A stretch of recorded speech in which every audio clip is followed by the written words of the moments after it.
இப்பொழுதும் ஆண்டவருடைய வார்த்தைக்கு நேராக நம்முடைய கவனத்தை நாம் திருப்புவோம். அருமையான தெய்வ பிள்ளைகளே, நாம் வாழ்கிற இந்த நாட்களில் ஆண்டவருடைய ராஜ்யத்துக்காக நாம் எதிர்பார்த்திருக்க வேண்டும். ஆமென். பொதுவாக நான் வாழ்ந்த இந்த காலங்களில், இந்த ஆரம்ப காலங்களில் கடைசி நாள் கூட்டம் என்றால் ஆண்டவருடைய வருகையை குறித்தே பிரசங்கிப்பார்கள். ஆமென். அல்லேலூயா. நான் சிறுவனாக இருக்கும்போது என்னுடைய தாய் என்னை களியக்காவிளையிலிருந்து பஸ் ஏற்றி மார்த்தாண்டம் காளை சந்தை, இப்போ பஸ் ஸ்டாண்டாக இருக்குது, அந்த காளை சந்தையில் பெரிய பெரிய கூட்டங்கள்லாம் நடத்துவாங்க. அந்த கூட்டங்களுக்கு அழைத்து கொண்டு வருவார்கள். இப்படி பல கன்வென்ஷனுக்கு அழைத்து கொண்டு போவார்கள். ஆங்காங்கு நடக்கிற கன்வென்ஷன்களுக்கெல்லாம் கையில் சில்லாட்டைன்னா பந்தம் சூடு கையில் பற்ற வைத்து கொண்டு எல்லா கூட்டங்களுக்கும் கடந்து செல்வோம். ஆனால் எல்லா கூட்டங்களிலும் கடைசி நாள் இயேசுடைய வருகையை குறித்து ஆண்டவருடைய வார்த்தையை கொடுப்பார்கள். ஆமென். ஆகவே இந்த நாளிலும் கர்த்தருடைய வருகையை குறித்தே நீங்கள் கேட்க ஆண்டவர் என்னை பேச எனக்கு உணர்வை கொடுத்தார். ஆமென். ஆகவே ஒரு வேத வசனத்தை வாசிக்க கேட்போம். அப்போஸ்தலர் நடபடிகளின் புஸ்தகம் 1ஆம் அதிகாரம் 9, 10, 11 வசனங்கள். இவைகளை அவர் சொன்ன பின்பு அவர்கள் பார்த்து கொண்டிருக்கையில் உயர எடுத்துக்கொள்ளப்பட்டார். அவர்கள் கண்களுக்கு மறைவாக ஒரு மேகம் அவரை எடுத்துக்கொண்டது. அவர் போகிற போது அவர்கள் வானத்தை அண்ணாந்து பார்த்து கொண்டிருக்கையில் இதோ வெண்மையான வஸ்திரம் தரித்தவர்கள் 2 பேர் அவர்கள் அருகே நின்று, கலிலேயராகிய மனுஷரே, நீங்கள் ஏன் வானத்தை அண்ணாந்து பார்த்து நிற்கிறீர்கள்? உங்களிடத்திலிருந்து வானத்துக்கு எடுத்துக்கொள்ளப்பட்ட இந்த இயேசுவானவர் எப்படி உங்கள் கண்களுக்கு முன்பாக வானத்துக்கு எழுந்தருளி போனாரோ அப்படியே மறுபடியும் வருவார் என்றார்கள். எல்லாரும் சேர்ந்து சொல்லும், அப்படியே மறுபடியும் வருவார் என்றார்கள். உடைய கண்களுக்கு முன்பாக இயேசு எப்படி போனாரோ அப்படியே என்ன செய்ய போறார்? மறுபடியும் வரப்போகிறார்.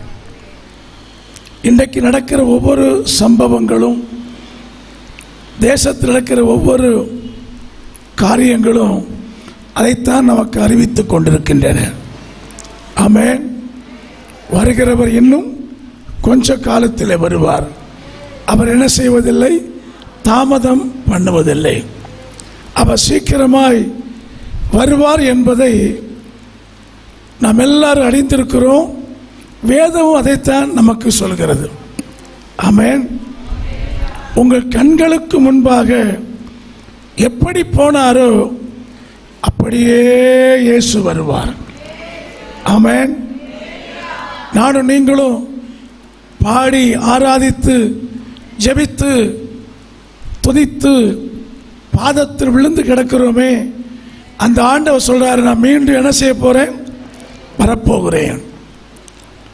இயேசுவின் வருகையை போல ஒரு அதிசயம் உலகத்தில் வேறு எதுவுமே கிடையாது. ஆமென். இப்ப மீண்டும் இயேசு என்ன செய்ய போறார்? வரப்போகிறார்.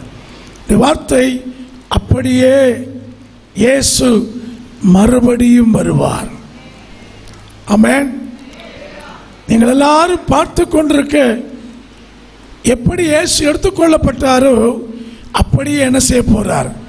மறுபடியும் வரப்போகிறார். அல்லேலூயா. அப்ப இயேசு கிறிஸ்து இந்த பூமியில் வருவதன் நோக்கம் என்ன? எதற்காக அவர் வரப்போகிறார்? ஆமென். கண்களுக்கு முன்பாக எடுத்துக்கொள்ளப்பட்ட இயேசுவானவர் அப்படியே என்ன செய்ய போறார்? வரப்போகிறார். அவர் எதற்காக வரப்போகிறார்? ஆமென். ஒரு கூட்டம் பரிசுத்தவான்களை, ஒரு மணவாட்டி சபையை அவரோடு கூட சேர்த்து கொள்ள வரப்போகிறார். ஆமென். அவருக்காக இந்த உலகத்திலே தன்னை அர்ப்பணித்து அவருடைய கட்டளைகளுக்கும் கற்பனைகளுக்கும் கீழ்ப்படிந்து விசுவாசித்து அவருக்கென்று நான் பரிசுத்தர் ஆகையால் நீங்களும் பரிசுத்தராயிருங்கள் என்று சொன்ன இயேசுடைய வார்த்தையின்படி பரிசுத்தமாய் ஜீவிக்கிற ஜனத்தை சேர்த்து கொள்ள இயேசு என்ன செய்ய போறார்? எப்படி போனாரோ அப்படியே இயேசு வரப்போகிறார். வாசிக்கலாம். சங்கீதம் 50 சங்கீதம் 5 வசனத்தை வாசிக்கலாம். பலியினாலே என்னோடு உடன்படிக்கை பண்ணின என்னுடைய பரிசுத்தவான்களை என்னிடத்தில் கூட்டுங்கள் என்பார். பரிசுத்தவான்களை கூட்டுவதற்காக ஒரு கூட்டம் பரிசுத்தவான்களை தன்னிடத்திலே சேர்த்து கொள்வதற்காக இங்கே சொல்லப்பட்டிருக்கிற பலியினாலே பரிசுத்தமாக்கப்பட்டிருக்கிற பரிசுத்தவான்கள் என்றால் பழைய ஏற்பாட்டு பரிசுத்தவான்கள். பழைய ஏற்பாட்டு பரிசுத்தவான்கள் பலியினாலே பரிசுத்தமாக்கப்பட்டு பரதீசாவில் இருக்கிறார்கள். புதிய ஏற்பாட்டு பரிசுத்தவான்கள் சிலுவையிலே, கல்வாரி சிலுவையிலே இயேசு சிந்தின இரத்தத்தினாலே பரிசுத்தமாக்கப்பட்டு வாழ்ந்து கொண்டிருக்கிற ஒரு கூட்டம் இருக்கிறது. பரிசுத்தவான்களுடைய மரண ஒரு பார்வைக்கு ஆமென். நமக்கு முன் பரிசுத்தவான்களாக மரித்த பரிசுத்தவான்கள் எல்லாம் பரதீசாவிலே இளைப்பாறிக் கொண்டிருக்கிறார்கள். அல்லேலூயா. அப்போ ஒரு கூட்டம் பரிசுத்தவான்கள் இந்த பூமியில் இருக்கிறார்கள், ஒரு கூட்டம் பரிசுத்தவான்கள் பரதீசாவில் இருக்கிறார்கள். ஆமென். இந்த பரிசுத்தவான்களை சேர்த்து கொள்ள எப்படி போனாரோ அப்படியே மீண்டும் என்ன செய்ய போறார்? வரப்போகிறார். இந்த உலகத்தில் எத்தனையோ தலைவர்கள், மகான்கள், எவ்வளவு பக்தர்கள் வாழ்ந்திருக்கிறார்கள். ஆனால் ஒருவர் கூட நான் திரும்ப வருவேன் என்று சொன்னதில்லை. ஆமென். ஒருத்தர் கூட நான் மீண்டும் திரும்ப வருவேன் என்று சொன்ன சரித்திரம் இல்லை. ஆனால் இயேசு ஒருவர் மட்டும்தான் சொல்லுகிறாரு, நான் எப்படி போறேனோ அப்படியே நான் என்ன செய்வேன்? வருவேன், வருவேன். எத்தனை பேர் அந்த வருகைக்காக அவரோடு காத்திருக்கிறீர்கள்? ஹல்லேலூயா. ஏன் இயேசு போனார்? இந்த பரிசுத்தவான்களை சேர்த்து கொண்டு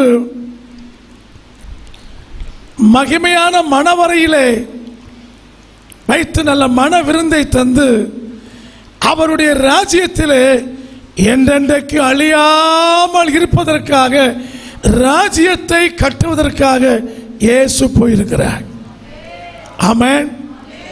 அந்த இயேசு மீண்டும் வாசிக்கலாம். 2 தெசலோனிக்கேயர் 2 அதிகாரம் 1 வசனத்தை வாசியுங்கள். அன்றியும் சகோதரரே, நம்முடைய கர்த்தராகிய இயேசு கிறிஸ்துவின் வருகையும், ஆண்டவராகிய இயேசு கிறிஸ்துவின் வருகையும், நாம் அவரிடத்திலே சேர்க்கப்படுவதையும் குறித்து, நாம் அவரிடத்தில் சேர்க்கப்படுகிறோம். அப்ப இது சபையை குறிக்கிறது. சபை ஒரு நாளில் இயேசுவோடு கூட சேர்க்கப்பட போகிறது. ஆமென். சபை என்றால் மணவாட்டி. கரை, திரை முதலானவைகள் ஒன்றும் இல்லாமல் கற்புள்ள சபையாக, மணவாட்டியாக இந்த பூமியிலே வாழ்கிற நம்மை கர்த்தர் சேர்த்து கொள்ள அவர் வரப்போகிறார். ஆமென். சபையாரே, அந்த இயேசு எப்படி எடுத்துக்கொள்ளப்பட்டாரோ அப்படியே வருவேன் என்று சொன்னாரே, அவர் வருவது நோக்கம் என்ன? பரிசுத்தவான்களை தன்னோடு கூட சேர்த்து கொள்வதற்காக. அதனால தான் நம்ம பைபிள் சொல்லுது பரிசுத்தவான்களுடைய மரணம். ஏனென்றால் கிறிஸ்துவுக்குள் மரித்தவர்கள் தான் இயேசுவை சந்திக்க முதலாவது அவ்வளவு பெரிய பாக்கியத்தை கிறிஸ்துவுக்குள் மரிக்கிற பரிசுத்தவான்கள் பெற்றிருக்கிறார்கள். பரதீசாவிலே இளைப்பாறிக் கொண்டிருக்கிற பரிசுத்தவான்களுக்கு அந்த பாக்கியத்தை ஆண்டவர் வைத்திருக்கிறார். அல்லேலூயா. ஆகவே தான் ஆண்டவர் சொன்னார், நான் எப்படி உங்கள் கண்களுக்கு முன்பாக போகிறேனோ அப்படியே மீண்டும் வருவேன்.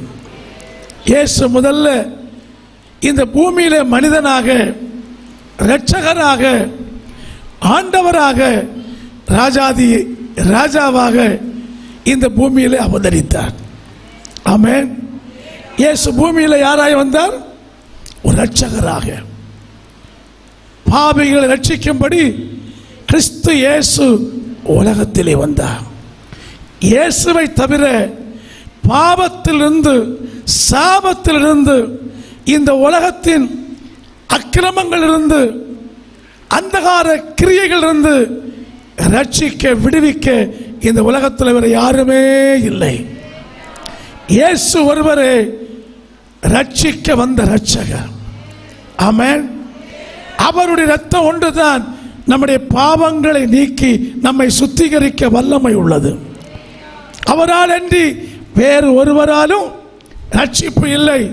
நாம் ரட்சிக்கப்படும்படிக்கு வானத்திற்கு கீழே பூமிக்கு மேலே இயேசுவின் நாமமே அல்லாமல் வேறே ஒரு நாமம். முதல்ல இயேசு நம்மை ரட்சிக்கும்படி ஒரு இரட்சகராக, பாவத்தை போக்குகிற பரிகாரியாக, ஆமென், ஆத்தும மணவாளனாக, மீட்பராக, இரட்சகராக இயேசு இந்த பூமிக்கு வந்தார். ஆமென். இப்ப சொல்லுங்க, இப்ப உங்க கண்களுக்கு முன்னாடி எப்படி எடுத்துக்கொள்ளப்பட்டார்? மறுரூப சரீரத்தோடு, மகிமையின் சரீரத்தோடு, அழியாமை உடைய சரீரத்தோடு, நித்திய நித்திய காலமாக இருக்கக்கூடியவராக ஆண்டவர் நீங்காத சரீரத்தோடு எடுத்துக்கொள்ளப்பட்டார். ஆமென். எல்லா கரங்களை உயர்த்தி கர்த்தரை ஸ்தோத்திரம் பண்ணுவோம். ஸ்தோத்திரம், ஸ்தோத்திரம், ஸ்தோத்திரம். அப்படிப்பட்ட மகிமையான சரீரத்தோடு இயேசு மீண்டும் எங்கே வரப்போகிறார்?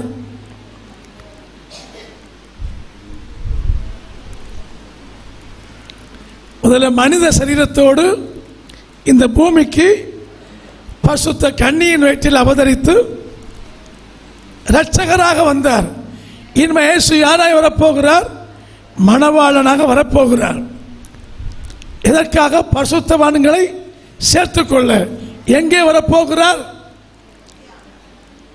மேகம் மீதில் வரப்போகிறார். ஹல்லேலூயா. இயேசு இனிமேல் பூமிக்கு வருவதில்லை. இயேசு மேகத்தின் மீது, அதாவது பிதாவின் வலது பக்கத்தில், அவர் சிங்காசனத்தில், பரலோக ராஜ்யத்தில் பிதாவோடு இருந்து கொண்டிருக்கிறார். ஆமென். ஆனால் பரலோகத்தை விட்டு வான மண்டலத்தின் வழியாக ஆண்டவர் மேக மீதில் வந்து இறங்கப் போகிறார். வாசிக்கலாம் வேத வசனங்களை.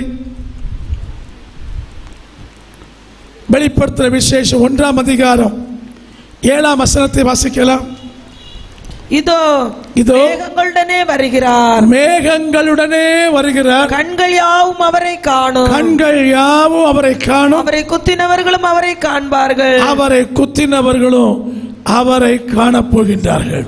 இப்ப சொல்லுங்க, ஆண்டவர் இனிமேல் எப்படி எலியா அக்கினி ரதத்தை வாகனமாக மாற்றி எடுத்துக்கொள்ளப்பட்டாரோ, அதுபோல இயேசு, சத்தமாக சொல்லுங்க, மேகத்தை ரதமாக்கி மேகத்தின் மீது இறங்கி வரப்போகிறார்.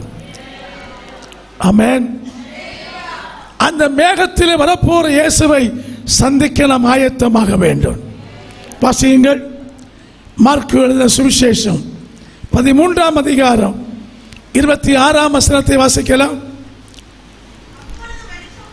அப்பொழுது மனுஷகுமாரன் மிகுந்த வல்லமையோடும் மகிமையோடும் மேகங்கள் மீது வருவதை காண்பார்கள். வாசிக்கலாம். அந்த 14ஆம் அதிகாரம் 62ஆம் வசனம். மார்க்கு 14:62. அதற்கு இயேசு நான் அவர்தான், மனுஷகுமாரன் சர்வவல்லவரின் வலது பார்சத்தில் வீற்றிருப்பதையும் வானத்தின் மேகங்கள் மேல் வருவதையும் நீங்கள் காண்பீர்கள் என்றார். அருமையான கர்த்தருடைய பிள்ளைகளே, இயேசு தேவனுடைய சமூகத்தில் உட்கார்ந்திருக்கிறார். ஆனால் இனிமேல் என்ன செய்ய போகிறார்? மேகத்தின் மீது அவர் சீக்கிரம் வரப்போகிறார். நம்ம இந்த பூமியில் இருக்கிறோம். நட்சத்திர மண்டலம், வானமண்டலம், சூரிய மண்டலம், சந்திர மண்டலம் என்று படிக்கிறோம். இந்த வானமண்டலத்திலே இந்த பூமியை ஆண்டவர் சிருஷ்டிக்கும் பொழுது இந்த வானமண்டலத்தை சாத்தானுக்கும் அவருடைய சேனைக்கும் ஆண்டவர் கொடுத்து விட்டார்.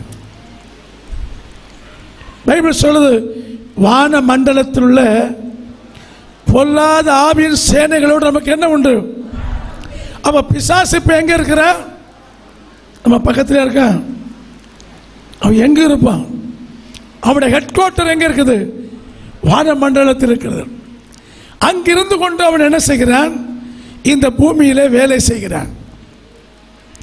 ஆனால் இயேசு சபையை அல்லது பரிசுத்தவான்களை, மணவாட்டியை சேர்த்துக்கொள்ள அவர் மேகத்தின் மீது என்ன செய்ய போறார்? வான மண்டலத்தை விட்டு கீழே மேக மண்டலத்துக்கு வரப்போகிறார். ஆமென், ஹல்லேலூயா. நம்ம மேகத்துக்குள்ள ஒரு ஏரோப்ளைனோ ஒரு ராக்கெட்டோ உள்ள நுழைஞ்சிச்சுன்னா நமக்கு தெரியாது. அதுக்குள்ள போற வரைக்கும் தான் அதை நம்ம பார்த்துக்கிட்டே இருக்க முடியும். மேகத்துக்குள்ள போயிடுச்சுன்னா அந்த மேக கூட்டத்திலிருந்து நம்ம அதை பார்க்க முடியாது. ஆமென். விண்வெளி ஆராய்ச்சியாளர்கள் சொல்கிறார்கள், 25,000 கிலோமீட்டருக்கு மேலே போயிட்டா ஒரு பொருளை கீழே போட்டா அந்த பொருள் கீழே வருவதில்லையா? ஏன்னா அங்க மேலே என்ன இல்லை? புவியீர்ப்பு விசை இல்லை. ஆகவே தான் ஆண்டவர் வான மண்டலத்தை தாண்டி எங்கே வருகிறார்? மேக மண்டலத்துக்கு வருகிறார். அவர் மேக மண்டலத்தில் நின்று பரிசுத்தவான்களை கூட்டி சேர்க்க போகிறார். எத்தனை பேர் அந்த மேக மண்டலத்தில் இயேசுவை சந்திக்க ஆயத்தமாக இருக்கிறீர்கள்? ஆமென். இயேசுவை மேக மண்டலத்தில் சந்திக்க வேண்டுமானால் நம்ம யாரா இருக்கணும்? மணவாட்டியா இருக்கணும், பரிசுத்தவான்களா இருக்கணும், நீதிமான்களா இருக்க வேண்டும். இயேசு எப்பொழுது வருவார் என்று அவருடைய வருகைக்கு எதிர்பார்த்திருக்கிற சபையா இருக்க வேண்டும். ஆமென். மேகத்தில் வரப்போற இயேசுவை சந்திக்க, அது இன்றைக்கு வரலாம், அவர் நாளைக்கு வரலாம், எப்பொழுதும் அந்த இயேசு வரலாம். எப்பொழுது வந்தாலும் மேகத்தின் மீது இறங்கி வரப்போகிற இயேசுவை சந்திக்க சபையாகிய நாம் எப்பொழுதும் ஆயத்தமாக இருக்க வேண்டும். இப்ப எத்தனை பேர் சொல்ல முடியும்? ஆமென் இயேசுவே சீக்கிரமாய்? சத்தமே இல்லை. 3 நாளும் சத்தம் போட்டு களைச்சு போயிட்டீங்க போல தெரியுது. சத்தமா சொல்லுங்க, ஆமென் இயேசுவே வாரும். இல்லை, சீக்கிரமாய் வாரும். ஆமென் இயேசுவே சீக்கிரமாய் வாரும். ஹல்லேலூயா, ஹல்லேலூயா. ராஜ்யம் சீக்கிரம் வரட்டும் என்றுதான் இயேசு ஜெபிக்க கற்றுக் கொடுக்கும் பொழுதும் அவருடைய சீசர்களை பார்த்து சொல்ல சொன்னார், ராஜ்யம் வருவதாக. அப்ப இயேசு கிறிஸ்து மேகங்கள் மீது வருவார், மேகத்தில் நிற்பார். நம்ம தான் அவரை மேகத்தில் போய் சந்திக்கணும். அல்லேலூயா. மேகத்தில் போய் என்ன செய்யணும்? இயேசுவை சந்திக்கணும். இயேசுவை மேகத்தில் நம்ம சந்திக்கணும்னா இந்த மண்ணான சரத்தோடு இயேசுவை சந்திக்க முடியாது. இந்த அழிவுக்குரிய அற்பமான நாற்றமான இந்த சரத்தோடு இயேசுவை சந்திக்க முடியாது. ஆமென். எப்படி இவ்வளவு அவரால் படைக்கப்பட்ட இந்த சூரியனை நம்ம கண்ணால் என்ன செய்ய முடியாது? எத்தனையோ ஒளி ஆண்டுகளுக்கு மேல தூரமா இருக்கிற சூரியனை கூட நம்மளால ஒரு 5 நிமிடம் கண்ணேறிட்டு பார்த்து கொண்டிருக்க முடியாது. அப்படியானால் இந்த சூரியனையும் சந்திரனையும் சூரியனை விட பெரிய நட்சத்திரங்களாகிய துருவதீர நட்சத்திரங்கள், மிருகாதிச நட்சத்திரங்கள், ஏராளமான நட்சத்திரங்கள் இருக்கிறது. அவைகளாம் பேரிட்டு அழைக்கிறாரா? நல்ல கையை தட்டி கர்த்தரை ஸ்தோத்திரம் பண்ணுங்க. ஆமென். ஒரு நட்சத்திரம் யானையை போல் இருக்குதா? சூரியன் ஆப்பிள போல் இருக்குதா? சொல்லுங்க. சூரியன் எப்படி இருக்குதா? ஒரு ஆப்பிள் மாதிரி இருக்குதா? நட்சத்திரங்கள் எல்லாம் யானையை போல் இருக்குதா? அப்படியானால் அவ்வளவு பெரிய சுடர்களை உண்டாக்கின ஆண்டவர் அவரை இந்த கண்களால் இந்த சரத்தால் அவரை தரிசிக்க முடியாது. ஆமென். ஹல்லேலூயா. அதற்காகத்தான் இயேசு மேகத்தின் மீது வந்து வாசிக்கலாம். 1 கொரிந்தியர் 15ஆம் அதிகாரம் 51ஆம் வசனத்தை வாசிக்கலாம். இதோ ஒரு ரகசியத்தை நான் உங்களுக்கு அறிவிக்கின்றேன். நாம் எல்லாரும் நித்திரை அடைவதில்லை. ஆகிலும் கடைசி எக்காலம் தொனிக்கும் போது, சத்தமா சொல்லுங்க, ஒரு நிமிஷத்திலே, ஒரு இமைப்பொழுதிலே நாம் எல்லாரும், எல்லாம் சேர்ந்து சொல்லுங்க, நாம் எல்லாரும் மறுரூபமாக்கப்படுவோம். அப்ப இயேசுவை நம்ம எப்படி சந்திக்க போகிறோம்? மறுரூபமாக்கப்பட்ட மகிமையின் சரீரத்தோடு. இந்த அழிவுக்குரிய, இந்த அற்பமான, இந்த நாற்றமான, ஒரு காசுக்கும் பிரயோஜனம் இல்லாத, அல்லேலூயா. ஒரு சொன்னாரு, இந்த உடம்புல அதை சுட்டோம்னா இருக்கிற கொழுப்படுத்து 5 சோப்பு மட்டும் செய்யலாமா? மற்றபடி இந்த உடல்ல வேற எந்த காசுக்கும் பிரயோஜனம் இல்லையா? அவ்வளவு விலை மதிப்பில்லாத இந்த அற்பமான சரீரம், இந்த அற்பமான சரத்தை ஆண்டவர் எதாய் மாற்றுகிறாராம்? மறுரூபப்படுத்துகிறாராம். யோசித்து பாருங்கள். மறுரூப மலையிலே இயேசு ஜெபித்துக் கொண்டிருக்கின்றார். மறுரூப மலையிலே இயேசு ஜெபித்துக் கொண்டிருக்கும் பொழுது பைபிள் சொல்லுது, அவர் மறுரூபமானார் என்று. அல்லேலூயா. அந்த மறுரூப மகிமையை, காட்சியை பார்த்து அவருடைய சீஷர் சொல்றாங்க, ஆண்டவரே, நம்ம பூமிக்கு போக வேண்டாம், கீழே இறங்க வேண்டாம், இங்கே இருப்பது நல்லது. உமக்கு ஒரு கூடாரம், மோசேக்கு ஒரு கூடாரம், எங்களுக்கு ஒரு கூடாரம். ஸ்தோத்திரம். அந்த மகிமையை கண்டவங்க அந்த மகிமையை இழக்கவே விரும்ப மாட்டார்கள். அந்த மறுரூப சரத்தின் மேன்மையை உணர்ந்தவர்கள் ஒரு நாள் அந்த பாக்கியத்தை விட்டு விலக நினைக்கவே மாட்டார்கள். பேதுருக்கு, சீசனுக்கு தெரியும் இந்த உலகத்தில் எவ்வளவு வேதனை, எவ்வளவு கஷ்டம், தலைகீழ வச்சு சிலுவையில் அறைய போறாங்க, எவ்வளவு துன்பத்தை கொடுக்க போறாங்க, எவ்வளவு கல்லறிய போறாங்க, எவ்வளவு அவமானப்படுத்த போறாங்க. இதெல்லாம் நமக்கு எதுக்கு ஆண்டவரே? இந்த கஷ்டமெல்லாம் எங்களுக்கு வேண்டாம், உம்மோடு கூட அங்க என்ன செய்ய போறோம்? சத்தமா சொல்லுங்க. இங்கே இருக்கிறத பெரிய பாக்கியமாய் நினைக்கிறோம். ஆமென், ஆமென். எத்தனை பேர் விரும்புறீங்க இயேசுவோடு கூட இருப்பது? எவ்வளவு பெரிய பாக்கியம்! மறுரூபமாகி இயேசுவோடு வாழ்வது எத்தனை பெரிய பாக்கியம்! நல்ல கரங்களை தட்டி பாடுவோமா? இயேசுவோடு சேர்ந்திருப்பதென்ன, ஜீவிப்பது என்ன ஆனந்தம். நல்ல கைத்தட்டி இயேசுவோடு சேர்ந்திருப்பது என்ன பாக்கியம். இயேசுவுக்குள் ஜீவிப்பது என்ன ஆனந்தம். ஆசை என்று எந்த நாகம் பெருகின்றதே, எந்த நாகம் பெருகின்றதே.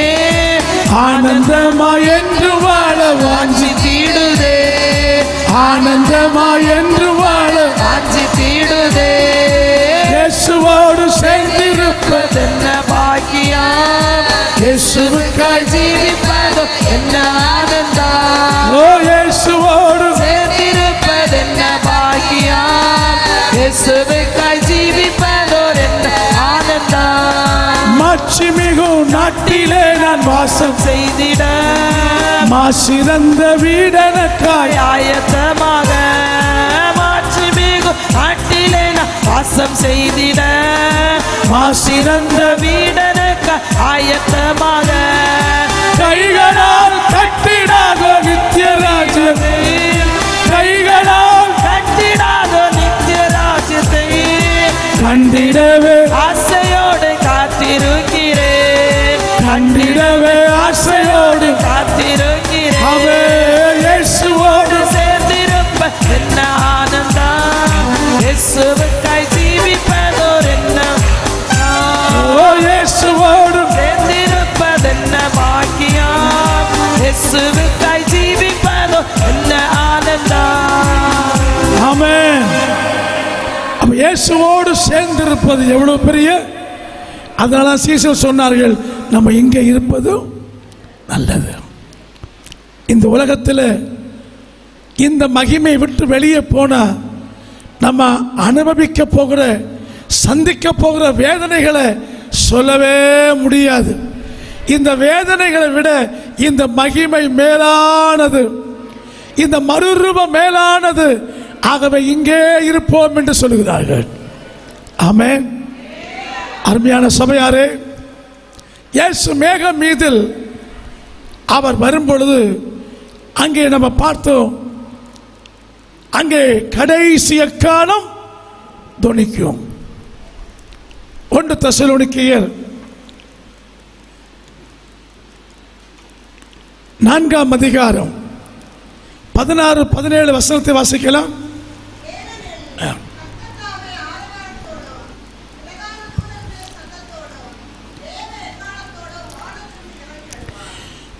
ஆரவாரத்தோடும் பிரதானதனுடைய சத்தத்தோடும் தேவ எக்காலத்தோடும் வானத்திலிருந்து இறங்கி வருவார். அப்பொழுது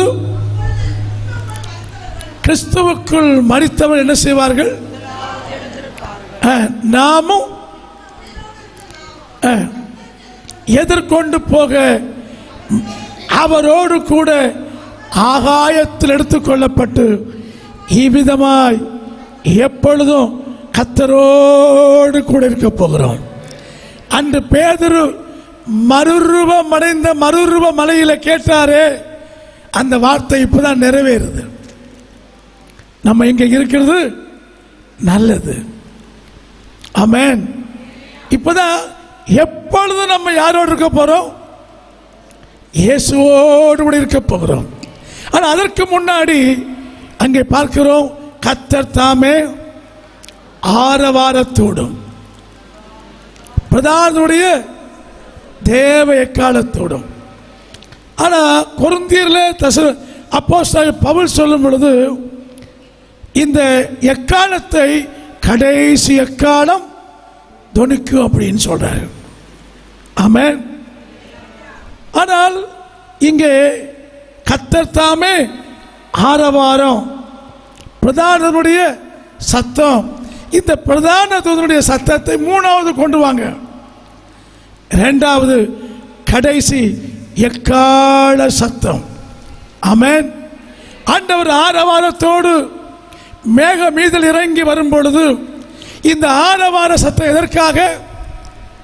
நான் சொன்னேனே, பலியினாலே பசுத்தமாக்கப்பட்ட பழைய ஏற்பாட்டு பரிசுத்தவான்களும் கல்வாரி சிலுவையிலே இரத்தம் சிந்தின இயேசு இரத்தத்தின் புண்ணியத்தினாலே பசுத்தமாக்கப்பட்டு கொண்டிருக்கிற சபையாரும் கிறிஸ்துவுக்குள் மரித்தவர்கள் பரதீசாவில் இருக்கிறார்கள். சொல்லுங்க, பலியினால் பசுத்தமாக்கப்பட்ட ஒரு கூட்டம் பசுத்தவான்கள், புதிய ஏற்பாட்டு சபையாகிய மரித்து போன ஒரு கூட்டம் பசுத்தவான்கள். இவர்கள் எங்கே இருக்கிறாங்க? பரதீசாவில் இருக்கிறார்கள். ஆமென். கர்த்தர் ஆரவாரத்தோடு, இந்த ஆரவார சத்தம் கேட்ட உடனே இந்த மரித்து பரதீசாவில் இருக்கிற பழைய ஏற்பாட்டு புதிய ஏற்பாட்டு எல்லா பரிசுத்தவான்களும் மறுரூபமாக்கப்பட்டு மேகத்தின் மீது எடுத்துக்கொள்ளப்படுவார்கள். ஹல்லேலூயா. கிறிஸ்துவுக்குள் மரித்தவர்கள் முதலாவது எழுந்திருப்பார்கள். ஆமென். அப்ப கிறிஸ்துவுக்குள் மரித்த எல்லா பரிசுத்தவான்களும் இப்ப எங்க இருக்கிறாங்க? சத்தமா சொல்லுங்க. ஆபிரகாமுடைய மடி, அதான் பரதீசா. இளைப்பாறு ஸ்தலத்திலே தேற்றப்படுகிற இடத்திலே ஆண்டவரால் தேற்றப்பட்டு கொண்டிருக்கிறார்கள். ஆனால் கர்த்தர் தாமே அந்த ஆரவார சத்தம் துணிக்க பண்ணின உடனே மரித்த எல்லா பரிசுத்தவான்களும் மறுரூபமாக்கப்பட்டு மேகத்தின் மீது எடுத்துக்கொள்ளப்படுவார்கள். ஆமென். திரும்ப ஆண்டவர் இந்த மரித்த பரிசுத்தவான்கள் எல்லாம் எடுத்துக்கொள்ளப்பட்ட பின்பு தேவ எக்காலம் துணிக்கும். ஆமென். அருமையானவர்களே, அப்பொழுது மரித்தோர் அழிவில்லாதவர்களாய் எழுந்திருப்பார்கள். ஆமென். அந்த 51ஆம் வசனம் 1 கொரிந்தியர் 15:51 ஒரு விசேஷமான வசனம் வாசிக்கலாம். அறிவிக்கிறேன், நித்திரை அடைவதில்லை, கடைசி காலம் துணிக்கும். அப்பொழுது ஒரு நிமிஷத்திலே, ஒரு இமைப்பொழுதிலே இரண்டாவது எக்கால சத்தம். எக்கால சத்தம் துணிக்கும் பொழுது பரிசுத்தவான்களாகிய நாம் எல்லாரும் இந்த பூமியிலிருந்து புறப்பட்டு விடுவோம். எப்படி பாளையத்திலே தங்கியிருந்த அந்த பிரயாணிகள் எல்லாம் எக்கால சத்தம் கேட்ட உடனே பிரயாணப்பட்டு அவர்கள் தங்கள் பிரயாணத்தை தொடங்குகின்றார்களோ, அதுபோல பாளையமாகிய சபைக்கு எக்கால சத்தம் கேட்டவுடனே மறுரூபமாக்கப்பட்டு மேகத்தின் மீது எடுத்துக்கொள்ளப்படுவார்கள். நல்ல கரங்களை தட்டி கர்த்தரை ஸ்தோத்திரம் பண்ணுவோம். ஆமென். முதலாவது மரித்த பரிசுத்தவான்கள், இரண்டாவது உயிரோடு இருக்கிற சபை மணவாட்டி. அவர் எப்படி எடுத்துக்கொள்ளப்பட்டாரோ அப்படியே மீண்டும் மேகத்தின் மீது வருவார். அவர் வரும் பொழுது ஆரவார சத்தம் கேட்கும், எக்கால சத்தம் கேட்கும். ஆரவார சத்தம் கேட்கும் போது மரித்தவர்கள் எழுந்திருப்பார்கள். எக்கால சத்தம் கேட்கும் போது உயிரோடு இருக்கிற சபை எங்கெங்கு ரட்சிக்கப்பட்டு, எங்கெங்கு அபிஷேகம் பெற்று, எங்கெங்கு பிதா குமாரன் பரிசுத்தாவி நாமத்தில் முழுக்கு ஞானஸ்நானம் எடுத்து, எங்கெங்கு தேவனை ஆவியோடு உண்மையோடு ஆராதித்து கற்புள்ளவளாய் வாழ்ந்து கொண்டிருக்கிறார்களோ அவர்களெல்லாம் அங்கிருந்து மறுரூபமாக்கப்பட்டு மேகத்தின் மீது எடுத்துக்கொள்ளப்படுவார்கள். எல்லா கரங்களும் வைத்து கர்த்தரை ஸ்தோத்திரம் பண்ணுவோம். சத்தமாய் ஆமென். ஒரு கூட்டம் பரிசுத்தவான்கள் திடீரென்று காணப்படாமல் போகிறார்கள். திடீரென்று ஒரு கூட்டம் பரிசுத்தவான்கள் இந்த பூமியிலிருந்து எடுத்துக்கொள்ளப்பட போகிறார்கள். அந்த கூட்டத்திலே நீங்களும் நான் இருக்கிறதுக்காக கர்த்தருக்கு சத்தமா சொல்லுங்க. எல்லாம் சத்தமாய் ஸ்தோத்திரம் பண்ணுங்க. ஆமென். அடுத்து மூன்றாவது சத்தம் பிரதான தூதனுடைய சத்தம். நாம் எல்லாரும் மரித்த பரிசுத்தவான்களும் உயிரோடு இருக்கிற பரிசுத்தவான்களும் மறுரூபமாக்கப்பட்டு இயேசுவிடத்தில் போய் சேர்கிறோம். இயேசு நம்மை அழைத்து கொண்டு போய் எங்க போகிறார்? மேகத்திலிருந்து மணவாட்டியாகிய சபை அழைத்து கொண்டு வான மண்டலம் வழியாக மணவரைக்கு அழைத்து கொண்டு போகிறார். ஆமென், ஆமென். மணவரைக்கு அழைத்து செல்கிற இடையில என்ன இருக்குது? வான மண்டலம் இருக்கிறது. இந்த சபை, இயேசு, இந்த மணவாட்டி கூட்டம் வான மண்டலத்தை தாண்டும் போது மேற்படியா எங்க இருக்கிறான் சொல்லுங்க?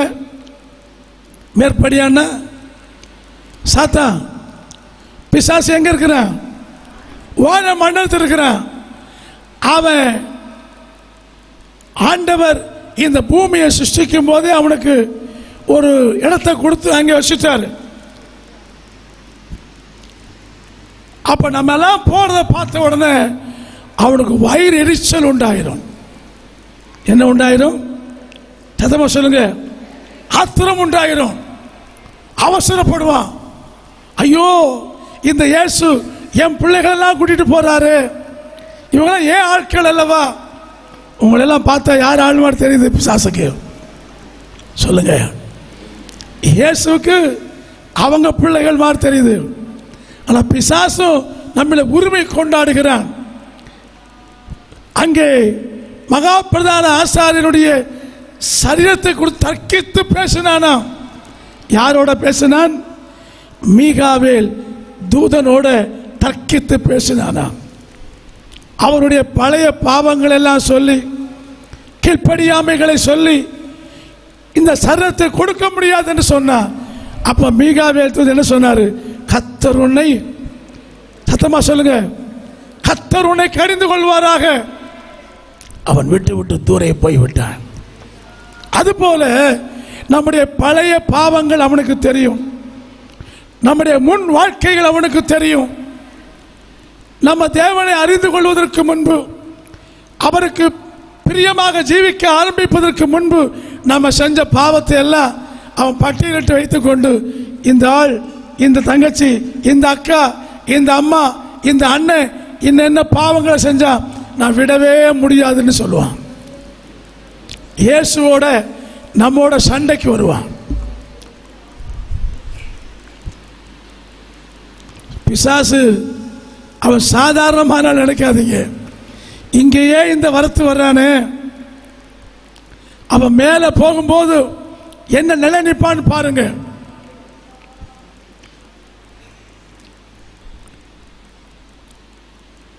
ஆனால் ஆண்டவர் அவனை கண்டுகிட மாட்டார். நம்மளை அழைத்து கொண்டு என்ன என்ன ஆனந்தம் சொல்லக்கூடாதே,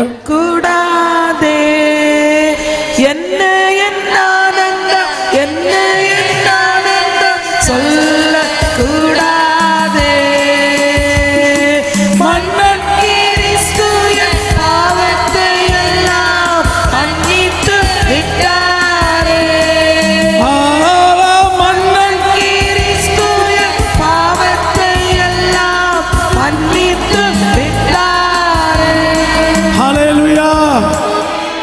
இயேசு நம்முடைய பாவங்களை மன்னித்தது யாருக்கு தெரியாது? பிசாசுக்கு தெரியாது. அவன் நம்ம பழைய பாவங்களையே பிடித்து கொண்டு நம்ம மேல குற்றம் சுமத்துகிறான். அவன் பொய்யனும் பொய்க்கு பிதாவுமானவன். இயேசு சிலுவையில சிந்து ரத்தத்தினால நம்முடைய பாவங்களை எல்லாம் கழுவி விட்டார். நம்மளை நீதிமான்களாக்கி விட்டார். நம்மளை பரிசுத்தவனாய் மாற்றி விட்டார். ஆமென். ஆனா பிசாசு இன்னும் நம்முடைய பழைய பாவத்தையே சொல்லிக் கொண்டிருக்கிறான். அப்பதான் மீகாவேல் தூதன், பிரதான தூதன் சத்தமிடுகிறான்.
ரட்சிக்க வல்லவர் அவர்.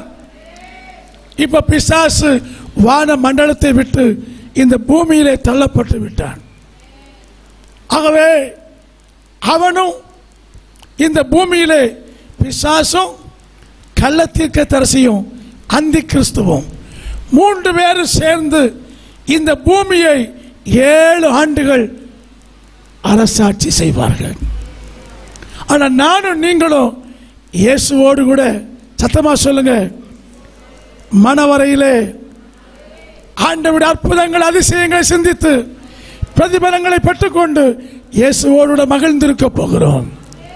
ஆமென், ஆமென். அதான் பக்தன் பாடினான், இயேசுவோடு சேர்ந்திருப்ப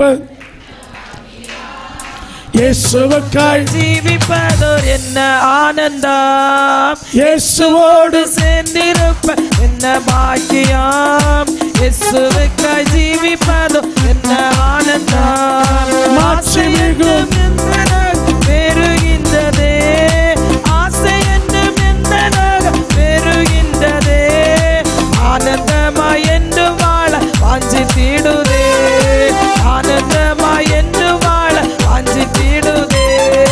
இயேசுவோடு சேர்ந்திருப்பது என்ன பாக்கியம், இயேசுவுக்காய் ஜீவிப்பதும் என்ன ஆனந்தம், இயேசுவோடு சேர்ந்திருப்பது என்ன பாக்கியம், இயேசுவுக்காய் ஜீவிப்பதும் என்ன ஆனந்தம்.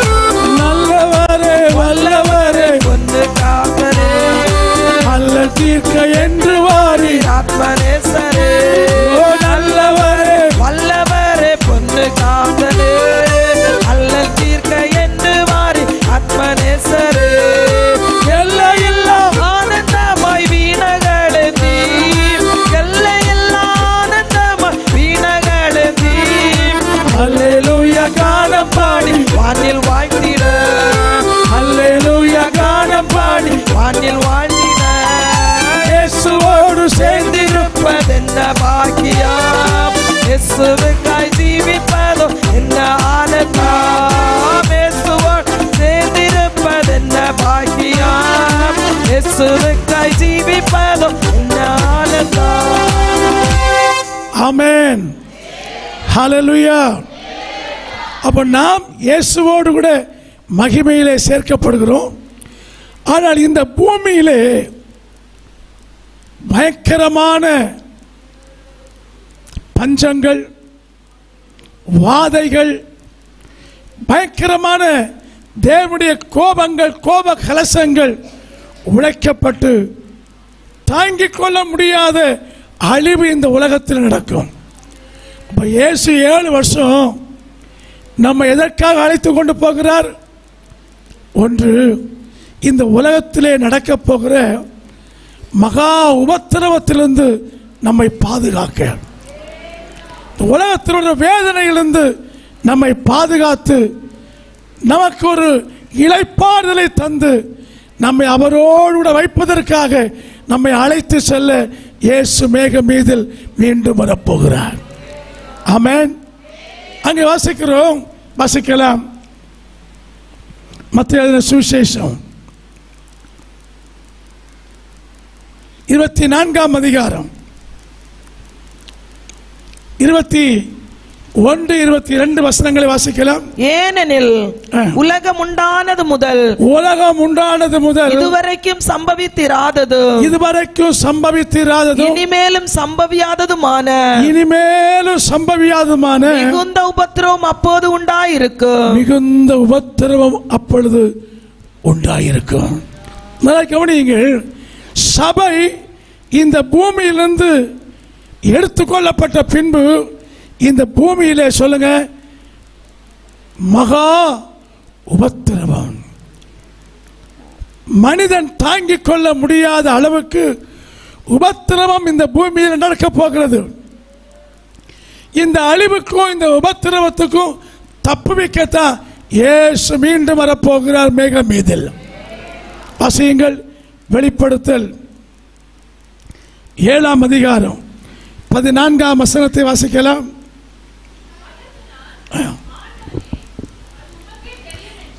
அது உமக்கே தெரியும் என்றேன். அப்பொழுது அவன் அப்ப அன்னைக்கு வந்து சாதாரண உபத்திரவம் இல்லை, மிகுந்த உபத்திரவம். அப்ப சபையை ஆண்டவர் மணவரைக்கு அழைத்து செல்வதன் நோக்கம் என்ன? இந்த மிகுந்த உபத்திரவத்திலே நீங்களும் நானும் அகப்படக்கூடாது என்பதற்காக. நல்ல கரங்களை தட்டி கர்த்தரை ஸ்தோத்திரம் பண்ணுவோம். ஹல்லேலூயா, ஹல்லேலூயா, ஸ்தோத்திரப்பா. நல்லா கவனிங்க, இதுவரையும் சம்பவித்திராததுமான மகா பெரிய உபத்திரவம், இந்த உலகமே கண்டிராத அனுபவித்திராத, உலக மக்கள் இதுவரையும் பார்த்திராத அவ்வளவு பயங்கரமான மகா உபத்திரவத்தை ஆண்டவர் சபையை எடுத்துக்கொண்ட பின்பு இந்த பூமியிலே அனுப்ப போகிறார். ஆமென். எவ்வளவு அன்பான தகப்பன், எவ்வளவு அன்பான மணவாளன், எவ்வளவு அருமையான இரட்சகர். நம்ம வந்து இந்த உபத்திரவத்தில் சிக்கி நாம இடறி போகாதபடிக்கு, நாம் அவரை தூஷித்து விடாதபடிக்கு, அந்த உபத்திரவத்திலிருந்து நம்மை தப்புவிக்க மேகத்தின் மீது இயேசு வரப்போகிறார். ஹல்லேலூயா. மேக மீதில் இயேசு ராஜன் மேகம் வாராரே, மேக மீதில் இயேசு ராஜன் மேகம் வாராரே, உள்ளோரை ஆகாயம் சேர்க்க அவரே வாராரே, உள்ளோரை ஆகாயம் சேர்க்க அவரே வாராரே, இயேசு ராஜன் மேகம் வாராரே, இயேசு ராஜன் மேகம் வாராரே. ஆமென். இயேசு கிறிஸ்து இந்த உபத்திரவத்திலிருந்து நம்மை பாதுகாக்க அவர் மேகத்தின் மீது என்ன செய்ய போறார்? வரப்போகிறார். அல்லேலூயா. ஆகவே இவர்கள் மிகுந்த உபத்திரவத்திலிருந்து வந்தவர்கள். ஆண்டவருக்கு தெரியும் நம்ம பட்டு கொண்டிருக்கிற பாடுகள், வேதனைகள், நிந்தைகள், அவமானங்கள், கஷ்டங்கள், பட்டினி, பசி, உபவாசம், கண்விழிப்புகள் எல்லாம் ஆண்டவர் அறிவார். இன்னும் இந்த சபை ஒரு உபத்திரவத்தின் பாதை வழியாக கடந்து செல்வது கர்த்தருக்கு பிரியமல்ல. ஆமென். அதற்கு முன்பதாக இயேசு நமக்கு வைத்திருக்கிற அந்த மகிமையான மணவரைக்குள் இயேசு நம்மை அழைத்து செல்ல மேகத்தின் மீது வரப்போகிறார். ஹல்லேலூயா. சபையே, இந்த பெரிய பாக்கியத்தை தரத்தான் இயேசு மீண்டும் என்ன செய்ய போறார்? வரப்போறார். குறிப்பாக பைபிளில் நம்ம வாசிக்கிறோம், பக்தனாகிய யோசேப்பு. யோசேப்பு பஞ்ச காலத்துக்கு முன்னாடி, ஆமென், பஞ்ச காலத்துக்கு முன்னாடி யோசேப்பு எகிப்திலே புறஜாதி மனைவியை திருமணம் செய்து எகிப்து தேசம் எங்குக்கும், சத்தமா சொல்லுங்க, ஆண்டவனாகவும் ராஜாவாகவும் தலைவராக உயர்த்தப்பட்டார். ஆமென். எகிப்து தேசம் எங்கும் ஒரு பெரிய பஞ்சம் வரப்போகிறது. அந்த பஞ்சத்திலிருந்து ஜனங்களை காப்பாற்ற யோசேப்பு, வாசிக்கலாம் ஆதியாகமத்தின் புஸ்தகம் 41ஆம் அதிகாரம் 30ஆம் வசனத்தை வாசியுங்கள்.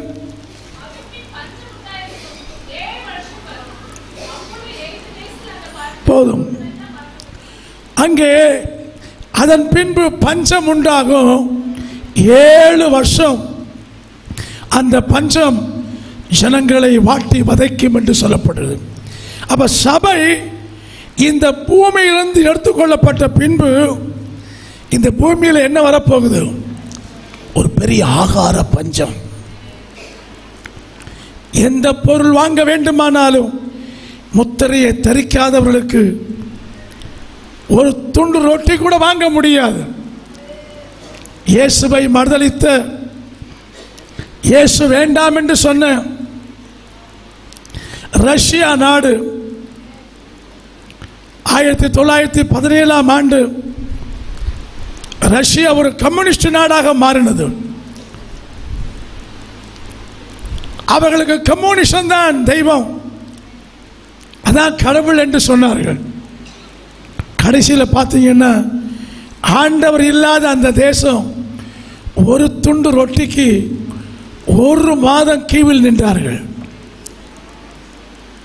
ஆண்டவரை விட்டுவிட்டதுனால, வேதத்தை நேசிக்காமல் தடுத்ததுனால, ஆராதனை கூடங்களை மூடினதுனால அந்த ரஷ்யா நாடு ஒரு பெரிய பஞ்சத்துக்குள்ளானது. பயங்கரமான வறட்சி, உணவுக்கு ஜனங்கள் ஒருவரை ஒருவர் மிதித்து கொண்டு ஓடி உணவை தேடி சம்பாதிக்கின்ற ஒரு சூழல், பெரிய பஞ்சம். அதுக்கு பிற்பாடுதான் ரஷ்யா நாட்டிலிருந்து மைக்கேல் கோர்பச்சேவ் இந்த பஞ்சத்தை போக்க இயேசுவால மட்டும்தான் முடியும் என்று கண்டுபிடித்தார். ஆமென். ஆகவே எல்லா ராணுவ வீரர்களும் வேத புத்தகத்தை துப்பாக்கியை போட்டுவிட்டு பைபிளை கையில் எடுங்கள் என்று சொன்னார். எல்லா ஆலயங்களையும் திறந்து விட்டார். வேத புத்தகத்தை ரஷ்யாவில் பிரிண்ட் பண்ண சொன்னார். ஆமென். அதுவரையும் 1917ஆம் ஆண்டிலிருந்து கிட்டத்தட்ட 1966ஆம் ஆண்டு வரைக்கும் ரஷ்யாவில் வேதம் இல்லை, சபைகள் இல்லை, ஆராதனை இல்லை. எந்த விதமான தேவ பிள்ளைகள் கண்டுபிடித்தால் அவர்களை சித்திரவதை செய்து, அவர்களை அழித்து, அவர்களை தேசத்தை விட்டு அகற்றி கொண்டிருந்தார். நடந்தது என்ன? ஒரு பெரிய பஞ்சம். அதைவிட பயங்கரமான ஒரு பஞ்சம் இந்த உலகத்தை பற்றி பிடிக்கப் போகிறது. இந்தியாவை மட்டுமல்ல, உலகமெங்கும் பெரிய பஞ்சம். இன்றைக்கு இங்கே ஒரு பஞ்சம் என்றால் இன்னொரு நாடு உதவி செய்கிறது, ஆகாரங்களை கொடுக்கிறது. ரொட்டி, பால், எண்ணெய் போன்ற பொருட்களை கப்பல் அனுப்புறாங்க. ஆனால் உலகமெல்லாம் பஞ்சம் வந்தா என்ன செய்வார்கள்? ஹல்லேலூயா. ஒரு பெரிய பஞ்சம் வரப்போகிறது. இந்த பஞ்சத்திலிருந்து, இந்த பயங்கரமான பஞ்சத்திலிருந்து காப்பாற்றுவதற்காக இயேசு மேக மீதில் வரப்போகிறார். பரிசுத்தவான்களை, மணவாட்டியை, சபையை சேர்த்து கொண்டு மணவரைக்கு அழைத்து செல்ல போகிறார். எத்தனை பேர் ஆயத்தம்? ஆமென். நான் அந்த மணவிருந்திலே, அந்த மணவரையிலே பிரவேசிக்க எப்பொழுது ஆயத்தமா இருக்கிற ஆண்டவரே. ஆமென். என்னை அந்த மணவிருந்துக்கு அழைத்து செல்லும் அப்பா. ஒன்று, இந்த உலகத்தில் என்ன வரப்போகிறது? ஒரு பயங்கரமான பஞ்சம் வரப்போகிறது. அந்த பஞ்சத்தை யாரும் தடுத்து நிறுத்த முடியாது. இயேசு வந்தால் ஒழிய இந்த உலகத்தை விட்டு அந்த பஞ்சம் தீரவே தீராது. ஆமென். 7 ஆண்டுகள் எப்படி யோசேப்பின் காலத்தில் பஞ்சம் உண்டானதோ, அதை விட உலகமெல்லாம் அன்றைக்கு எகிப்திலேயாவது தானியம் இருந்துச்சு. ஆகவே உலகத்தில் உள்ள மக்கள் எல்லாம் தானியத்துக்காக எகிப்துக்கு வந்தார்கள்.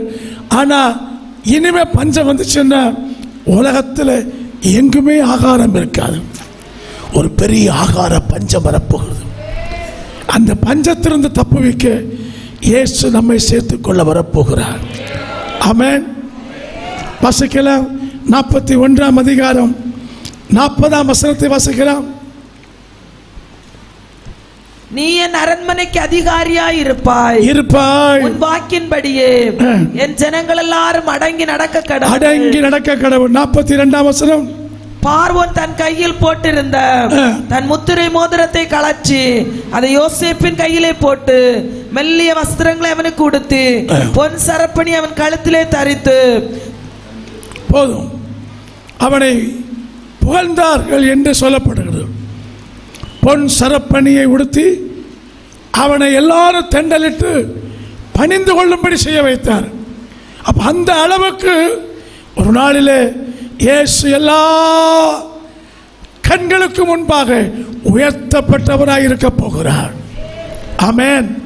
அப்ப பஞ்ச காலத்துக்கு முன்னாடி எப்படி இந்த மோசே சிப்போராளை புறஜாதி பெண்ணை திருமணம் செய்து அந்த எகிப்து தேசம் எங்குக்கும் ஆண்டவரானாரோ, அதுபோல புறஜாதி சபையாகிய நம்மை மணவாட்டியாக சேர்த்துக்கொண்டு இயேசு ராஜாதி ராஜாவாய் கத்தாதி கத்தராய் ஆத்தும மணவாளனாய் நம்மை உயர்த்த போகிறார். ஆமென், ஆமென். ஒன்று, பஞ்ச காலத்திலிருந்து தப்புவிக்கப்பட. இரண்டாவது பாருங்கள், அங்கே எகிப்து தேசம் எங்கும் வாதை வருவதற்கு முன்னாடி, வாதைக்கு முன்னாடி மோசே புறஜாதி மனைவியை விவாகம் செய்து அவனை ஆண்டவர் பார்வோனுக்கு ஆண்டவராக உயர்த்தினார். அவன் கீழாக 20 லட்சத்துக்கும் அதிகமான மக்களை வழி நடத்த செய்தார். வாசிக்கலாம் வேத வசனத்தை. யாத்திரையாகமம் 2ஆம் அதிகாரம் 15ஆம் வசனத்தை வாசியுங்கள்.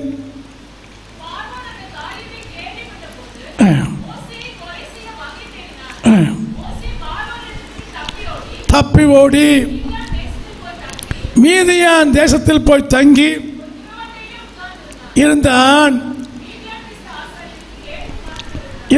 அவர்கள் ஒரு குமாரத்தி அவனுக்கு. அப்போ இந்த மோசே ஒரு எபிரேயன், ஒரு யூதன். ஆனால் அவன் மறுதேசத்து ஸ்திரீ என்ன செய்கிறான்? அப்போ ஆண்டவர் ஒரு யூதன். ஆனால் இன்றைக்கு யாருக்கு ஆண்டவராக இருக்கிறார்? புறஜாதிகளாகிய நமக்கு ஆண்டவராக இருக்கிறார். ஆமென். இந்த மோசே எப்படி எகிப்து தேசம் எங்கும் வாதை வருவதற்கு முன்பு மறுஜாதி பெண்ணை திருமணம் செய்து உயர்த்தப்பட்டாரோ? வாசிக்கலாம் அந்த 21ஆம் வசனம், 2ஆம் அதிகாரம் 21ஆம் வசனம். அவள் ஒரு குமாரனை பெற்றாள். நான் அந்நிய தேசத்தில் பரதேசியாயிருக்கிறேன் என்று சொல்லி அவனுக்கு கெர்சோம் என்று பெயரிட்டான் என்று வாசிக்கிறோம். 7ஆம் அதிகாரம் 1ஆம் வசனம் வாசிக்கலாம். யாத்திரையாகமம் 7ஆம் அதிகாரம் 1ஆம் வசனம். கர்த்தர் மோசேயை நோக்கி பார், உன்னை நான் பார்வோனுக்கு தேவனாகவும் உன் சகோதரனாகிய ஆரோன் பார்வோனுக்கு யாரா வச்சுட்டார்? இப்போ ஆண்டவர் எகிப்திலே வாதைகளை உண்டாக்கும் முன்னாடி மோசேயை உயர்த்தி விட்டார். ஆமென். வாசிக்கலாம் அப்போஸ்தலர் 7ஆம் அதிகாரம் 34 35 வசனங்கள். அப்போஸ்தலர் 7ஆம் அதிகாரம் 34 35 வசனங்கள். எகிப்தில் இருக்கிற என் ஜனத்தின் உபத்திரவங்களை பார்த்து பெருமூச்சை கேட்டு அவர்களை விடுவிக்கும்படி இறங்கினேன். ஆகையால் நீ வா, நான் உன்னை எகிப்துக்கு அனுப்புவேன் என்றார். கீழே வாசிக்கலாம். உன்னை அதிகாரியாகவும் நியாயாதிபதியாகவும் உன்னை ஏற்படுத்தினவர் யார் என்று உன்னை சொல்லி யார் கேட்டாங்களோ அவர்களுக்கு உன்னை யாராய் மாற்றப் போகிறேன். சத்தமா சொல்லுங்களேன், அதிகாரியாய் உயர்த்த போகிறேன். ஆமென். அப்போ முதல்ல பார்த்தோம், எகிப்து தேசத்திலே பஞ்சம் வருவதற்கு முன்னாடி ஆண்டவர் அற்புதமாய் அருமையான யோசேப்பை உயர்த்தினார். ஆமென். இங்கே பெரிய வாதை வருவதற்கு முன்பதாக ஆண்டவர் மோசேயை உயர்த்தினார், எபிரேய மக்களை கனப்படுத்தினார். அதுபோல இயேசு உலகத்தில் வரப்போற வாதைக்கு முன்னாடி நம்மை உயர்த்த போகிறார். எத்தனை பேர் ஆயத்தமா இருக்கீங்க? இந்த பாக்கியத்திற்காகத்தான் இயேசு நம்மை மேக மீதில் வந்து அழைத்து செல்ல போகிறார். கர்த்தர் தாமே ஆரவாரத்தோடும் பிரதான சத்தத்தோடும் தேவ எக்காலத்தோடும் வானத்திலிருந்து இறங்கி வரப்போகிறார். ஆமென். நீங்களும் நானும் பஞ்சத்துக்கு தப்பணும். சத்தமா சொல்லுங்க, வாதைக்கு தப்பணும். மூன்றாவதாக, ஜலப்பிரளயத்துக்கு முன்னாடி ஏனோக்கு எடுத்துக்கொள்ளப்பட்டான். ஆமென். ஜலப்பிரளயம் வந்துச்சுன்னா ஏனோக்கும் சேர்ந்து என்ன செய்யணும்? ஆனால் அதுக்கு முன்னாடியே ஏனோக்கு காணப்படாமல் போனான். அப்ப தேவனோடு சஞ்சரித்துக் கொண்டிருக்கிற பிள்ளைகள் அழிவு வருவதற்கு முன்பாக இந்த பூமியிலிருந்து எடுத்துக்கொள்ளப்பட போகிறார்கள். எல்லா கரங்களை வைத்து கர்த்தரை ஸ்தோத்திரம் பண்ணுவோம்.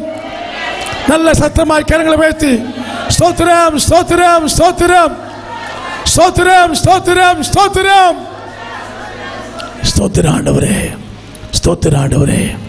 எவ்வளவு பெரிய பாக்கியம் ஆண்டவர். இந்த தேசத்துக்கு வரப்போற அழிவுக்கு நம்மை தப்ப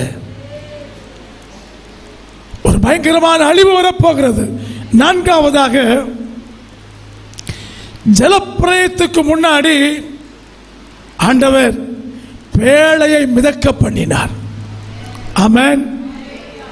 ஒரு அழிவு, ஒரு பெரிய ஜலப்பிரளயம் வரப்போகிறது. வாசியுங்கள், ஆதியாகமம் 5:24 வாசிக்கலாம். தேவனோடு சஞ்சரித்துக் கொண்டிருக்கையில் அவன் காணப்படாமற் போனார், தேவன் அவனை எடுத்துக்கொண்டார். ஆமென். ஹல்லேலூயா. அப்போ ஒரு பெரிய ஜலப்பிரளயத்துக்கு முன்னாடி ஆண்டவர் ஏனோக்கை எடுத்துக்கொண்டார். வாசிக்க 7ஆம் அதிகாரம் 17-18 வசனங்களை வாசிக்கலாம். ஆதியாகமம் 7ஆம் அதிகாரம் 17-18 வசனங்கள். ஜலப்பிரளயம் 40 நாள் பூமியின் மேல் உண்டான போது, 40 நாட்கள் பூமியிலே உண்டான போது ஜலம் பெருகி பேழையை கிளம்ப பண்ணிட்டு அது பூமிக்கு மேல் மிதந்தது. ஆமே, சத்தமா சொல்லுங்க. அது பூமிக்கு மேல் ஒரு பெரிய அழிவு. ஆண்டவர் இந்த பூமியை வாதையினாலும் பஞ்சத்தினாலும் கோப கலசங்களினாலும் இந்த உலகத்தை அழிப்பதற்கு முன்னாடி சபை இந்த பூமியிலிருந்து எடுத்துக்கொள்ளப்படும். எப்படி நோவாவின் பேழை மிதந்ததோ அப்படியே சபை மிதக்க போகிறது. சபை காணப்படாமல் போக போகிறது. நீங்களும் நானும் இயேசுவோடு கூட மேகத்தின் மீது எடுத்துக்கொள்ளப்பட்டு ஆகாயத்தில் இமிதமாய் நித்திய காலமாக இயேசுவோடு வாழப்போகிறோம். ஆமென். ஒரு ரகசியத்தை சொல்லட்டுமா?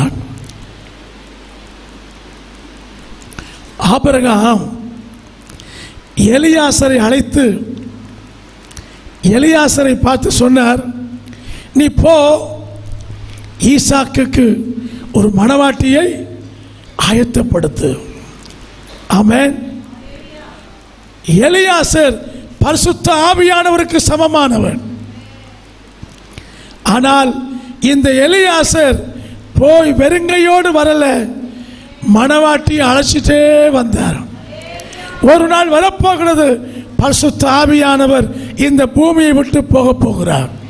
வாசியுங்கள், 2 தெசலோனிக்கேயர் புஸ்தகம் 2ஆம் அதிகாரம் 7-8 வசனங்களை வாசிக்கலாம். கிரியை செய்கிறது. அந்த பரிசுத்த ஆவியானவர் நீக்கப்படும் முன்னே அது வெளிப்படாது. நீக்கப்படும் போது அந்த அக்கிரமக்காரன் என்ன செய்வான்? சத்தமா சொல்லுங்க, அந்த அக்கிரமக்காரன் வெளிப்படுவான். சபை எப்படி அந்த மணவாட்டியை எலியாசர் அழைத்து கொண்டு வந்தாரோ அதுபோல சபையை பரிசுத்தமாக்கி கொண்டிருக்கிற இந்த பரிசுத்த ஆவியானவர் என்றைக்கு இந்த பூமியை விட்டு போவாரோ அன்னைக்கே சபையையும் இயேசு அழைத்து கொண்டு செல்வார். எல்லா கரங்களும் வைத்து அல்லேலூயா சொல்லலாமா? ஹல்லேலூயா, ஆமென். அதற்காகத்தான் இயேசு மேகத்தின் மீது வரப்போகிறார். பரிசுத்த ஆவியானவர் சபையை இந்த பூமியிலே பசுத்தப்படுத்தி கொண்டிருக்கிறார். திடீரென்று ஒரு நாள் சபை காணப்படாமற் போய்விடும். சபையை நீங்களும் நானும் இயேசுடைய வருகைக்கு எப்பொழுதும் ஆயத்தமாக இருக்கணும். மனவாட்டியாக இருக்கணும், கற்புள்ளவர்களாக இருக்கணும், கரைதிரை அற்றவர்களாக இருக்க வேண்டும். ஆமென். அப்போ இயேசு நம்மை அவரோடு கூட அழைத்து செல்ல வருவதின் நோக்கம் என்ன? மகா உபத்திரவத்திலிருந்து, பயங்கரமான பஞ்சத்திலிருந்து, வாதையிலிருந்து நம்மை தப்புவித்து, எப்படி யோசேப்பை வீழ்த்தினாரோ, மோசே வீழ்த்தப்பட்டாரோ, எப்படி ஏனோக்கு எடுத்துக்கொள்ளப்பட்டாரோ, எப்படி நோவாவின் பேழை மிதந்ததோ, அதுபோல நம்மையும் கர்த்தர் இந்த பூமியிலிருந்து மிதக்கத்தக்கதாக அழைத்து செல்ல வரப்போகிறார். ஆமென். ஹல்லேலூயா. ஆண்டவர் நமக்கு தருகிற ஒரு ஸ்லாக்கியத்தை மட்டும் நான் உங்களுக்கு சுட்டிக்காட்ட விரும்புகிறேன். ஆமென். இயேசு அவர் தம்முடைய காகல சத்தத்தை கேட்கும் பொழுது நாம் எல்லாரும் என்ன செய்யப்படுவோமா? மறுரூபமாக்கப்படுவோமா? வாசிக்கலாம். ரோமருக்கு நிருபம் 12ஆம் அதிகாரம் 2ஆம் வசனத்தை வாசிக்கலாம். ஆகவே சபையே, தேவ ஜனமே, நீங்கள் இந்த பிரபஞ்சத்துக்கு ஒத்த இந்த உலக மனுஷன் வாழ்வது போல உலகத்துக்கு ஒத்த வேஷம் போட்டு உலகத்து மனுஷனை போல புசிப்போம், குடிப்போம், நாளைக்கு சாவோம்.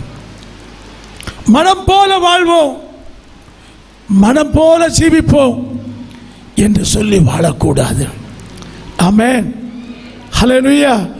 நீங்கள் இந்த உலகத்துக்கு ஒத்த வேஷம் தெரியாமல், கீழே வாசிக்கலாம், தேவனுடைய நன்மையும் பிரியுமான பரிபூர்ணமான சித்தம் இன்னதறிந்து அறிந்து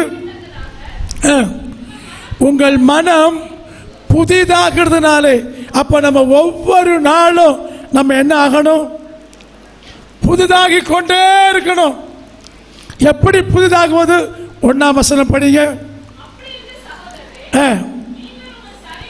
நம்முடைய சரீரங்களை பரிசுத்தமும் தேவனுக்கு பிரியமான ஜீவ பலியாக ஒப்பு கொடுத்து அவருக்கு பிரியமான என்ன செய்யணுமா? ஆராதனை செய்யணும். ஆமென். சபையே, நீங்களும் நானும் அவருக்கு பிரியமான ஆராதனை செய்ய செய்ய செய்ய அவருடைய சாயலுக்கு ஒப்பாக நாம் மாறிக்கொண்டே இருக்கிறோம். ஆமென். ஒவ்வொரு ஆராதனை, பைபிள் ஸ்டடி, உபவாச ஜெபம், கன்வென்ஷன் கூட்டங்கள், ஞாயிறு ஆராதனைகள், இரவு ஆராதனைகள், கர்த்தருடைய பந்திகள், இந்த ஆராதனை எல்லாம் நம்மை அவருடைய சாயலுக்கு ஒப்பாக மாற்றிக்கிறது. சத்தமா சொல்லுங்க. இப்ப இயேசு வந்த பிரச்சனையே இல்லை, அப்படித்தானே? நம்ம இப்ப யாரா இருக்கிறோம்? வசனத்தை கேட்டு கேட்டு கேட்டு சொல்லுங்க, அவரை போல மாறிட்டு இருக்கிறோம், அவரை போல மாறிட்டு இருக்கிறோம். 2ஆம் வசனம் மீண்டும் படிக்கலாம். தெரியாமல்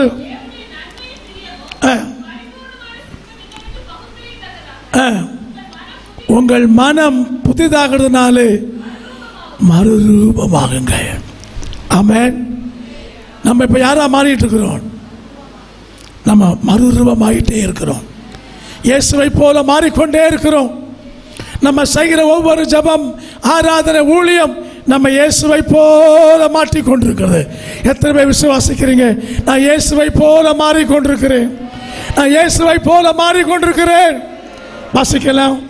பிலிப்பியர் 3ஆம் அதிகாரம் 20-21 வசனங்களை வாசிக்கலாம்.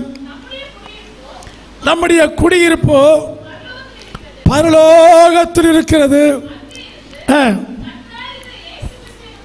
இரட்சகர் வர எதிர்பார்த்து கொண்டிருக்கிறோம். சத்தமா சொல்லுங்க. அவர் எல்லாவற்றையும் தமக்கு கீழ்ப்படுத்திக் கொள்ளத்தக்கதாக தம்முடைய வல்லமையான செயலின்படியே நம்ம சரீரத்து மேலே கை வச்சு சொல்லுங்க. இந்த வல்லமையான செயலின்படியே இந்த அற்பமான சரீரத்தை அவருடைய மகிமையான சரீரத்துக்கு ஒப்பாக, சத்தமா சொல்லுங்க. இப்ப நம்ம யாரா மாறிட்டு இருக்கிறோம்? இந்த அற்பமான சரீரம் யாரா மாறிட்டு இருக்குது? மறுரூபமாகிட்டு இருக்குது. நம்மை கர்த்தர் உருவாக்கி கொண்டிருக்கிறார், மறுரூபப்படுத்தி கொண்டிருக்கிறார், அவருடைய சாயலுக்கு ஒப்பாய் மாற்றிக் கொண்டிருக்கிறார். பசியுங்கள். அருமையான கொரிந்து சபைக்கு சொல்லும்போது 2 கொரிந்தியர் 3ஆம் அதிகாரம் 18ஆம் வசனத்தை வாசிக்கலாம். நாம் எல்லாரும் திறந்த முகமாய் கர்த்தருடைய மகிமையை கண்ணாடியிலே காண்கிறது போல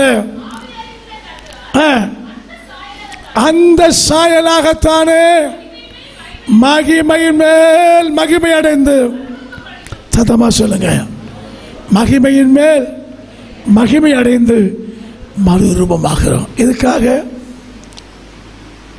எதுக்காக? ஒரு நிமிஷத்திலே, ஒரு இமைப்படுதலே நாம் எல்லாரும் பறந்து போவதற்காக. ஆமென். நீங்க கூட்டுப்புழு பார்த்திருக்கீங்களா? பட்டர்ஃப்ளை கூட்டுக்குள்ள இருக்கும்போது அந்த கூட்டுப்புழுவை நம்ம யாராவது பார்த்தா அழகா இருக்குன்னு சொல்லுவோமா? அதை பார்த்தா மிதித்து அது தூர போடுதா என்ன வரும்? ஆனால் அந்த கூட்டுப்புழு அது உருவாகி உருவாகி உருவாகி பறக்கின்ற தன்மை அந்த பட்டர்ஃப்ளையாய் மாறும்போது, அது பட்டர்ஃப்ளையாய் மாறி பறக்கும் பொழுது என்ன அழகா இருக்கும், எவ்வளோ அருமையா இருக்கும். இப்போ சொல்லுங்க, நான் இப்போ கூட்டுப்புழுவா இருந்து அவருடைய சாயலுக்கு ஒப்பாக மறுரூபமாகி கொண்டிருக்கிறேன். இயேசு மேகம் மீது வரும் பொழுது கடைசி எக்காலம் தொனிக்கும். நான் ஒரு பட்டர்ஃப்ளையை போல பறந்து சென்று இயேசுவோடு கூட எப்பொழுதும் அவரோடு இருக்க போகிறேன். ஹல்லேலூயா. எத்தனை பேர் ஆமென் சொல்றீங்க? எத்தனை பேர் சந்தோஷப்படுறீங்க? கண்களை மூடுவோமா? ஹல்லேலூயா, ஹல்லேலூயா. இயேசுவே, இந்த பெரிய மகிமையான பாக்கியத்தை நீர் எங்களுக்கு கிருபையாய் தந்தீரே. எங்களுடைய கண்களுக்கு முன்பாக எப்படி வானத்துக்கு எடுத்தலை போனாரோ அப்படியே இந்த இயேசு மீண்டும் வருவா. நீ சீக்கிரமாய் வரப்போகிறீர் ஆண்டவரே. ஸ்தோத்திரப்பா, ஸ்தோத்திரப்பா.